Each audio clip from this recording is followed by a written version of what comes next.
There are many flood models available, but they all have one problem in common. They have too much heat involved. And take a look at this statement.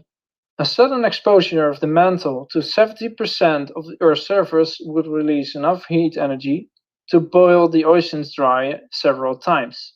This is comparable to the statement, your oven has enough energy to set your curtains on fire. They are not on fire, so you don't have an oven. For comparison, the Tsar Bomba released more energy than all weapons and bombs in all wars combined, yet nobody got killed.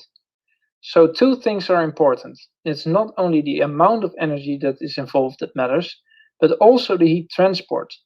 In other words, where is the heat? So heat transport then. How do we get heat from here to there?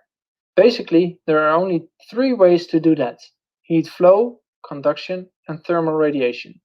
If none of these is available, the heat stays where it is.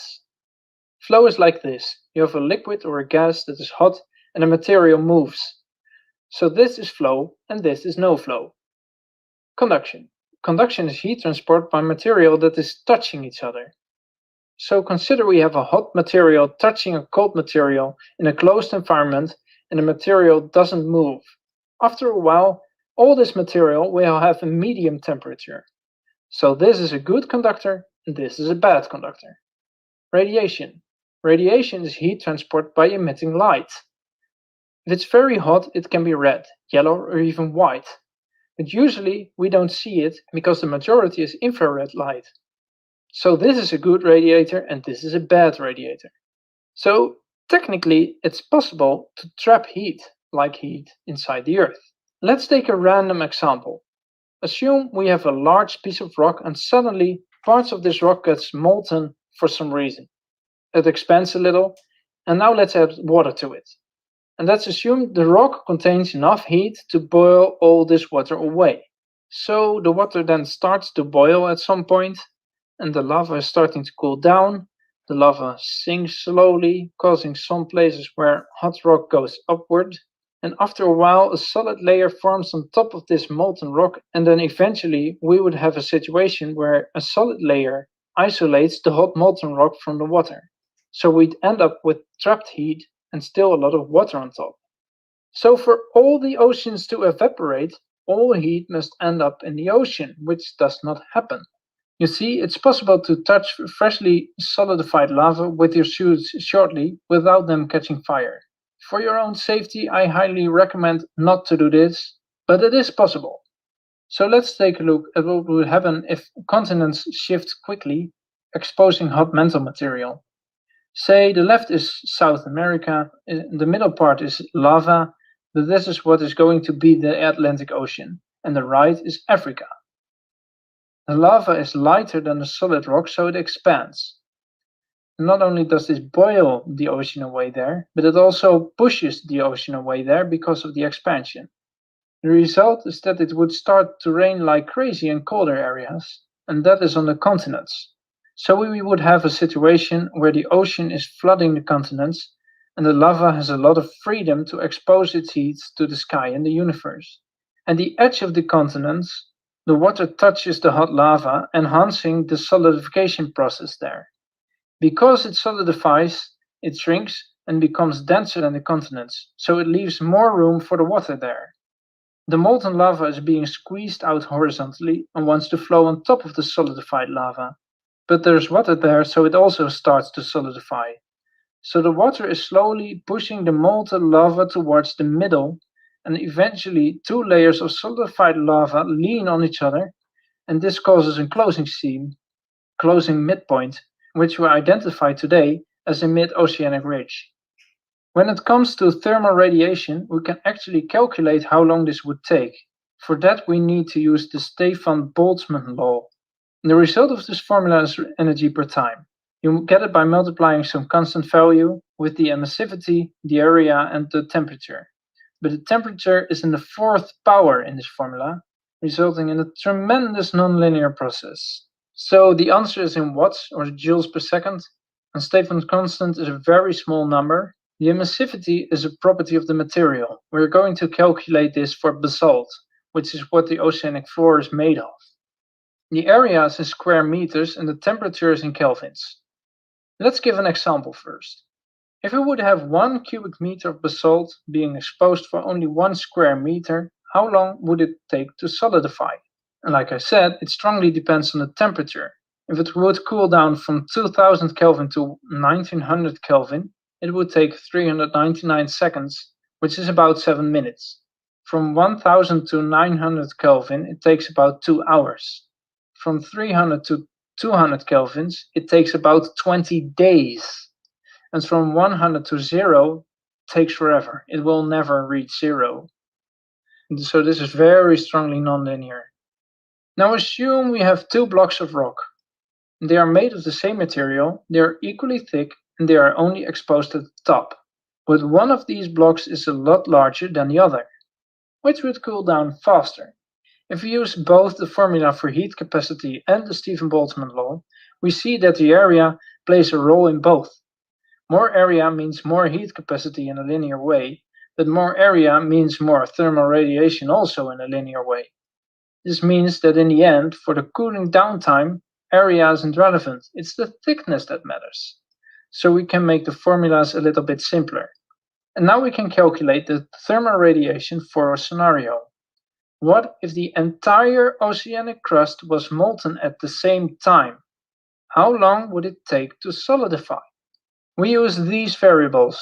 The thickness of the oceanic crust is about 7 kilometers on average, and we use temperatures that are normal for molten lava, which is a starting temperature of 1600 degrees Celsius and a solidification temperature of 1000 degrees Celsius. For this calculation, it is better to integrate the Stephen-Boltzmann law to get accurate results. Since the temperature is so high, the energy emission is huge. Remember, the temperature is in the 4th power.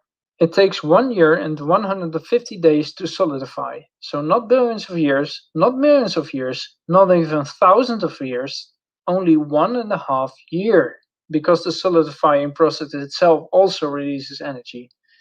This is called latent heat fusion. But also this takes only 2.3 years.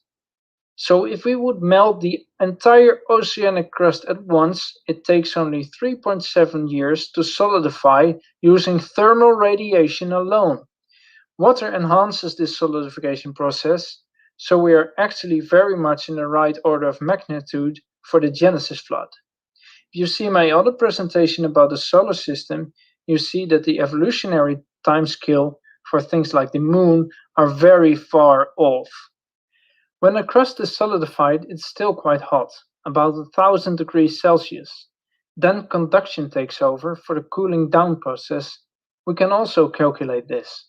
We have a formula that says that heat conduction per time is the thermal conductivity times the area times the temperature difference on both sides of the material divided by the thickness of the layer. To do this properly, we must divide the materials up in smaller layers because each of these layers have their own temperature, and thus they have their own amount of heat energy and their own conduction speed. All these layers give their energy to their neighbors, and only the top layers releases that energy to cool the whole lot down. So we start with a lot of layers that are 1000 degrees Celsius each, except for the top layer, which is at room temperature. Remember, there's water on top, which consumes a lot of heat. The layers are 50 meters thick each, and we're using a time interval of about 100 days to calculate the conductivity step by step. And we represent the temperature with colors. Red is 1000 degrees Celsius, yellow is 500, and green is 20. Here we display a layer of 7 kilometers thick. This is what it looks like after 90 years, 1000 years, 2000 years, 3000 years, 4000 years, and let's stop at 4500 years. If we are looking at the Genesis flood, it could be that this is close to the time that has passed since.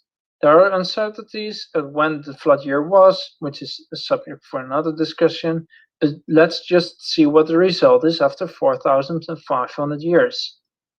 In this scenario, all would have cooled down, and we would find the maximum of 590 degrees Celsius at 4,700 meters depth. Remember, we still have a lot of volcanic areas, which are in the basaltic oceanic crust. so conductivity is happening there. Since these are still hot today and only a few kilometers depth, it means these volcanic areas could not be millions of years old. This calculation shows that it can only stay hot for thousands of years. Now, when it comes to heat, there are some pretty weird phenomena that come into play. One is a thermocline. You may wonder how fish could survive such a scenario. Let's say we have regions with hot water and regions with cold water. Then there are also places where the hot water flows on top of the cold water. The hot water kills the fishes. Yes, we find a lot of dead fish in the geologic layers, and the fishes in the cold water can survive. The hot water is less dense than the cold water. This causes that hot and cold water don't mix very well. This causes a separation between hot and cold water layers, and this separation is called a thermocline. Important for fishes, but you don't need that information for the rest of this presentation. Now, the next issue is power law creep. Power law creep is a process that causes rock to become viscous without increasing temperature. How do you do that? Well, let's assume we have several layers of rock, we put pressure on it, and we are going to push the top layer sideways. That is called shear stress. Then the middle layer will start to deform. In other words, it changes shape. Now, if you put a gigantic shear stress on the top layer, the layer below dramatically changes shape. This process is very strongly nonlinear and has to do with molecular structures breaking up and crystalline surfaces sliding on top of each other. It's very complex, but it has been tested in the laboratory. You can compare this with toothpaste. Toothpaste is solid until you put pressure on it, then it changes shape, but it will become solid again as soon as the pressure stops. This process reduces the viscosity of the rock up to 14 orders of magnitude, and thus it's very strongly nonlinear. In very extreme conditions, solid rock can flow like water without increasing temperature. The last weird phenomenon I'm going to show you is the crossover depth.